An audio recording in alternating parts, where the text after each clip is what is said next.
Hey there, it's John Rice with Forward Focus. Thanks for being here. Today we have Nick Tracy. We're having some really cool conversations, and I hope you enjoy it. Nick, thanks for joining us today on the Forward Focus podcast. John, happy to be here. Thank you. Awesome, yeah. So today we're having a conversation around the powers of the reset, right? And so we got some stats we're going to read in a second. But to set this up, it's essentially, you and I have known each other a decade now, going on a decade. And whether it's, with your key relationships in your family, your physical health, your mental health, in your business, your finances, I mean, you name it, going into a reset, meaning abstaining from something or hitting reset, makes a big difference in the longevity of success in different things. So we're going to talk a little bit today around the physical health and the physical benefits of what doing a reset looks like. But I'm excited to have this conversation with you. Yeah, 100%. So, we're in the first week of February, right? And so what better time to do any kind of a reset at the beginning of the year, right? In the fourth quarter of any given year, we tend to be pulled in a lot of directions regarding family commitments and holiday parties and, business gatherings and all the things, right? So, that turning that page into the new year really gives you a blank slate in all aspects of your life, whether it's physical health, leadership, your business. Yeah, it's a beautiful thing every year. Yeah. I think this is the seventh year that we're doing this. Seventh year, yeah. Yeah. Since we've known each other. Since we've known each other, yeah. And so for me, I'm on, I think it's day 40, I think, or day 42 of no alcohol. So since January 1st, done 5 days minimum each week of 150 grams of protein. We'll talk about the benefit of that in a second. Every single day, not eating past 7:30 p.m. So mini fast. I've actually done a couple extended fasts, and I have some interesting findings from that. No alcohol. Working out a minimum of 4 times a week. It's actually been more like 5. Moving weights specifically, 10 push-ups per day, and then really limiting sugar intake. Right, watching and being mindful of sugar. And for me, let alone like the physical health, like I've lost a few pounds, I feel better. Sleeping better. My energy's better. That brain fog that sometimes hits, that's gone. And so it's even gotten to the point where I'm wondering, why do I not just live this lifestyle? Just do this all the time. Right. Yeah, but then that comes back to sustainability, right? Right, consistency. And so balance. So you had some facts or stats when I you were do, yeah. researching? Yeah, so they did a survey, let me pull this up. They did a survey, and they surveyed 1,000 people who tried giving up alcohol for a month, and they found a few different staggering statistics, right? I'll read a couple. 93% of participants had a sense of achievement, 88% saved money, 70% had generally improved health all around, 71% slept better, 67% had more energy, 58% experienced weight loss, and then 57% had better concentration. So yeah, that's most everything of what you pointed out to. Yeah, so I guess if I was somebody that was trying to better or level up my life in any way, shape, or form, I think sometimes we think we need to hire a coach, we need to invest in training, and those are absolutely things you can do. But sometimes by simply removing something, you automatically level up your life. Yeah, no, absolutely. Yeah, and then it's like the word identify has been tended to be thrown around in the last few years, but if you identify as such, then you're more focused on the journey rather than just counting the days. It's not fun to say okay, on day 1 I have 45 more days to go, and so on and so forth, right? To whereas if you just say, hey, I'm embracing this process of being a non-drinker, exercising more water intake, then you enjoy that journey rather than just trying to get to the destination of going back to your old habits. Yeah, so let me ask you this specific question. Do you find yourself trying to add things to your life while you remove these other things, whether it be a new skill, a better habit? Is it reading 5 pages a day? Or is that not even something you've intentionally thought about? Yeah, so what I find is that, in the breadth of, okay, let's just say, alcohol intake or going out to eat or going to the get-togethers and stuff, what I find is that we do have to fill that void because our time is now freed up because we're not doing the things that we were doing previously, right? So yeah, I think getting ahead of that and knowing okay, I'm gonna have to put some guardrails in place and some systems in my life to not, I guess you can call them triggers, to where you're replacing the habits that you want to avoid. So yeah, I look at that as reading, even exercising more, spending more time with family, making sure I'm going to bed earlier, things like that. And do you find yourself, because again, this has been several years we've been doing this now, is it easier today than it was 5, 6, 7 years ago? It's almost like I'm looking forward to it. Yeah, right. I would agree with that. Because of all of that. Like the sleep is tremendous. Your brain fog. It's almost like your brain is like relaxing a little bit. And to be clear, it's not like we're drinking every night. Yes, exactly right. I want to be clear on that too. But there is ebbs and flows, just like in anything else. Where especially in December, and that's where this started a handful of years ago. It was like, my gosh, I think we were having 2 or 3 holiday parties a week, and a couple drinks at each of those starts to really catch up with you when you have kids and a family and all these other things you're trying to balance. Yeah, it was said to me one day, and in the breath of alcohol, it's like, by taking away one thing, you get back everything. And that's a more extreme example, right? Because we're not, it's not that, I guess, hardcore, right? Sure. But by giving up that one thing, it frees up your time to do other things, to move the needle in other aspects of your life. Okay, so let's get into this now. So let's say I'm watching this. Either I'm a forward focused listener, or I found this, right? Mm-hmm. I searched, New Year challenge. Maybe this is 2026 at this point, or a later year. Maybe I've never given up alcohol for more than a couple days since I turned 21. All right, what would you recommend or advise to somebody thinking about this? Whether it's a week reset, a month, a quarter. I would say start with your why.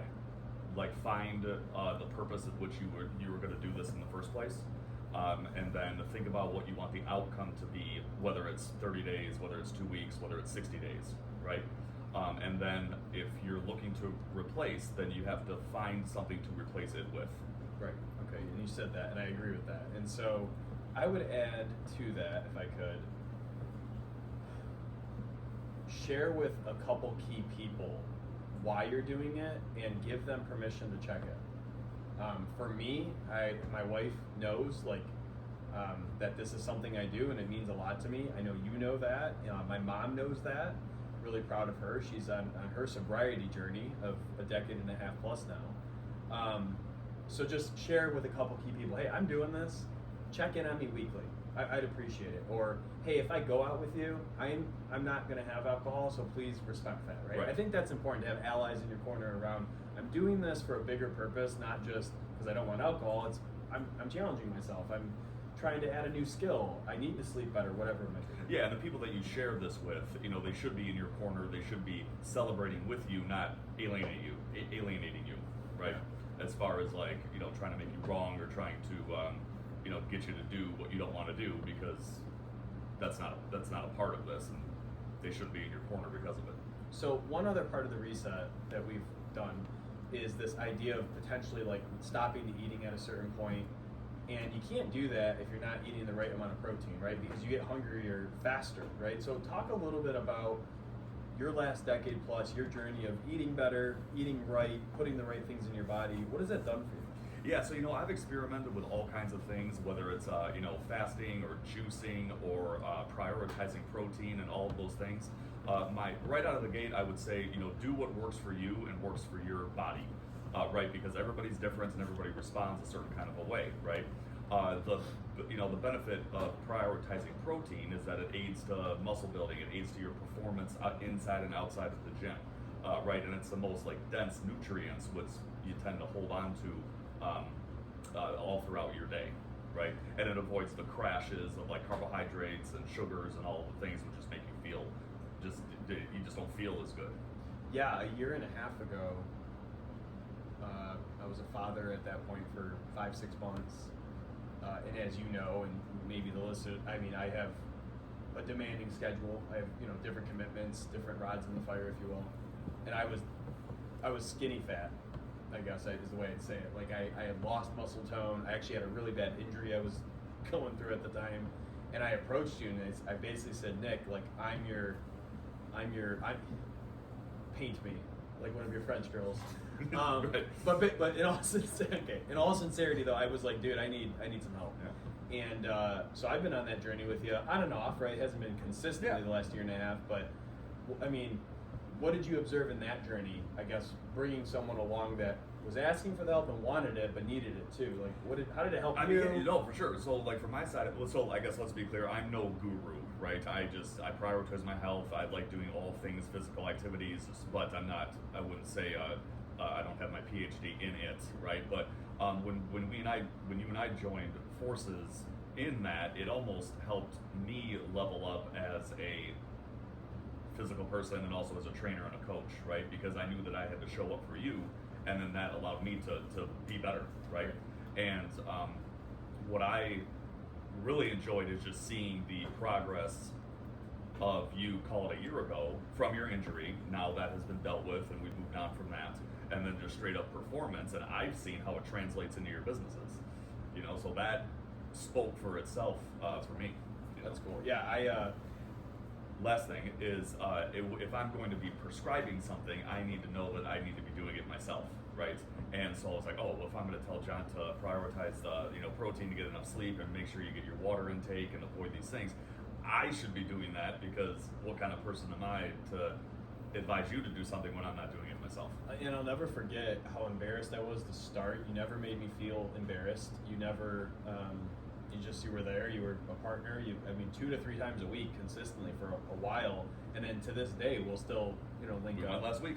We went last week. And so I'll never forget. I want to share this though. You pulled me into one of the side rooms at the gym. How they have those studios with the mirror or whatever. And you pulled me in maybe 60 days in-ish.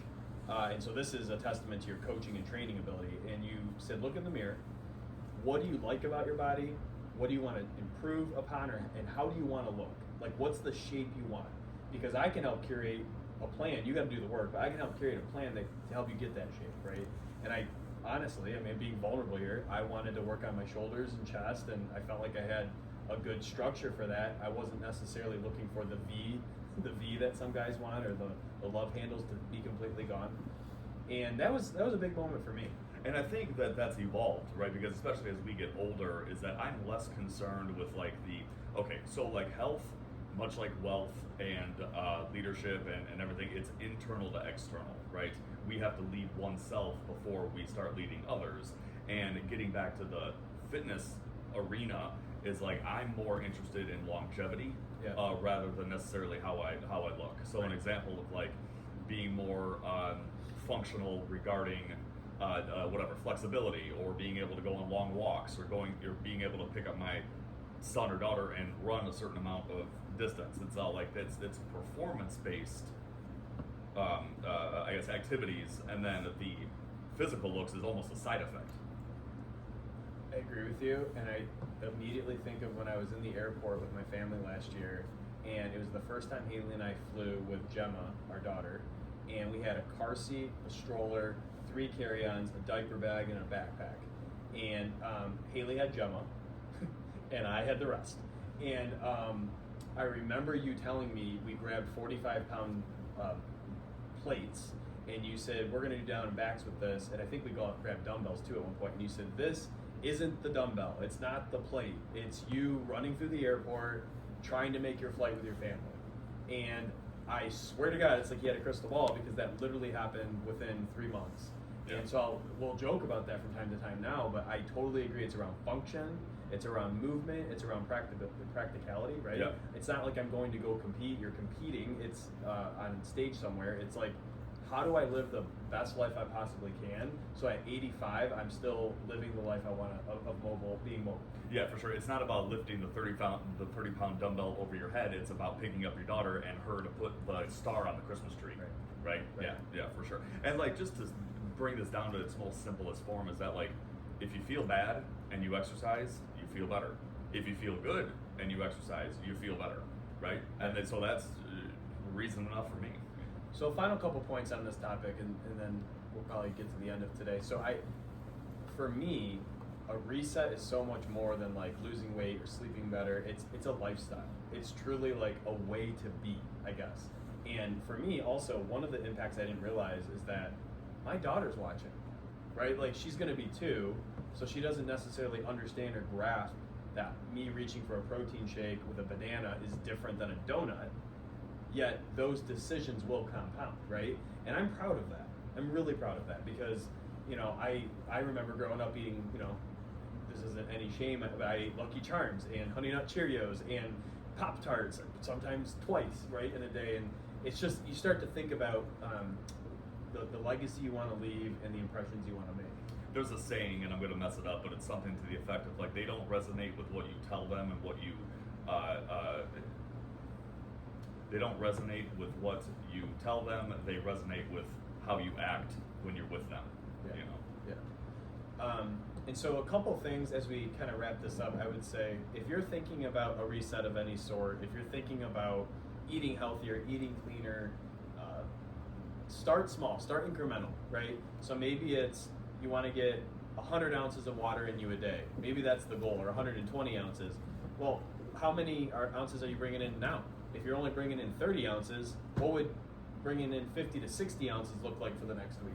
And then maybe ramp that up to 80 and eventually get to 100. Because if you try to get to 100 right away, that could be really overwhelming. Same thing in lifting weights. You're not going to go from lifting 20 pounds to 80s. It's probably going to be a 20 to a 30, 35 to a 50 to a 65 to an 80, right? Yeah, most times when you try to go from 0 to 100, it doesn't often work, right?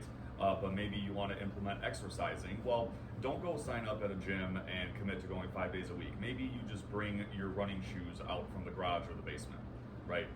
If you're drinking 2 bottles of water a day, maybe try to make it 3 or 4, right? We aim high, we start small, and the dominoes will fall. Is breakfast the most important part of the day? Important meal of the day? Because you say something about logs on the fire that I think would help all our listeners. Yeah, so you want to get your metabolism going, and how you do that is by eating. And so once you break your fast, once you consume, that's when your body starts to activate, right? If you don't eat, your body wants to hang on to your fat and carbohydrates as energy, right? And this goes back to the mountain men days, to where they only ate once a day, maybe sometimes once every other day. Their bodies were conditioned to hang on to the nutrients. Whereas if you consume good food, your body's used to like, okay, I have to get rid of this, right? Because I'm active and I know that more nutrients is coming, right? Nice. So I guess me personally, I break my fast around noon, right? Because I train in the morning and I train fasted. So I'm not necessarily the breakfast guy, but it's absolutely important if you're exercising later. Sure, got it. Anything I didn't ask you that I should have? Not anything that you didn't ask, and I would say don't wait for the new year to start. Don't wait for the new month to start. We'll always find reasons to pause and to kick the can down the road, right? So today's Friday. You might not listen to this until the middle of the week, and that's okay, right? But don't feel like you have to wait for some monumental moment to start. Any time is better than no time. If somebody reaches out to us and wants to pick your brain or pick my brain, you'll take that. Yeah, call or 100%. message, Yeah, right? for sure. Yeah, we'll do a couple of consultations, just needs analysis, and to see where you're at, and then we'll meet you where you are. Well, thanks, Nick. It's been fun. Cheers to you. Cheers. In regards to the reset, and here's to making this Nitro. the best year yet. Thank you. Did you get any of that? I got all of it. That was great. Oh, the lens was on.